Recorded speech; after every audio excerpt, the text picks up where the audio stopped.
काल की आत्मा सूर्य, मन चंद्रमा, शक्ति मंगल, वचन बुध, ज्ञान गुरु, सुख शुक्र तथा दुख सूर्य का पुत्र शनि है। इन सूत्रों से चंद्रमा और चंद्र लग्न के महत्व का पता चलता है।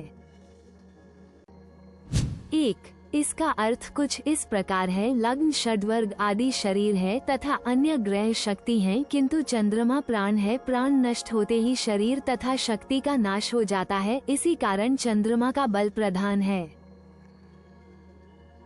2. इस श्लोक का अर्थ है कि चंद्रमा को बीज समझो, जबकि लग्न को फूल, नवमांश फल और भाव को स्वाद तथा रस के समान मानो। कहने का मतलब ये है कि फूल फल के स्वाद तथा रस का कोई मतलब ही नहीं होगा जब तक बीज से पेड़ पैदा ना हो।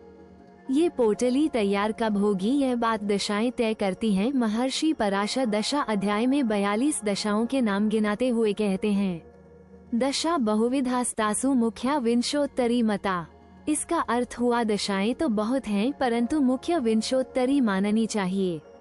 विंशोत्तरी दशा पुनर्तः जन्म कुंडली में चंद्रमा की स्थिति पर आधारित है। अतः जन्म कुंडली में चंद्रमा जिस नक्षत्र में बैठा है, उसी के आधार पर की गणना प्रारंभ होती है। 3. मानसागरी के 5वें अध्याय में तो इससे भी एक कदम आगे जाकर कहा गया है, कृत सत युग में नैसर्गिक आयु, त्रेता में पिंड आयु, द्वापर में अशायु तथा कलयुग में नक्षत्र आयु से फल बताने चाहिए। अर्थात चारों युगों के लिए आयु निर्धारण के अलग अलग आधार बताए गए हैं और कलयुग के लिए जो अभी चल रहा है, नक्षत्र को प्रधानता दी गई है। नक्षत्र की गणना भी चंद्रमा से ही होती है। 4. उदाहरण के लिए मान लीजिए 2 व्यक्तियों को एक जैसी नौकरी एक ही दिन मिली है। दोनों को ये समाचार विभिन्न प्रकार से प्रभावित करेगा। किसी को ये समाचार खुशी से नाचने पर मजबूर कर देगा, उसे आर्थिक मजबूती मिलेगी, और दूसरे के लिए नौकरी की खबर परिजनों से बिछड़ने का कष्ट का कारण लगेगी।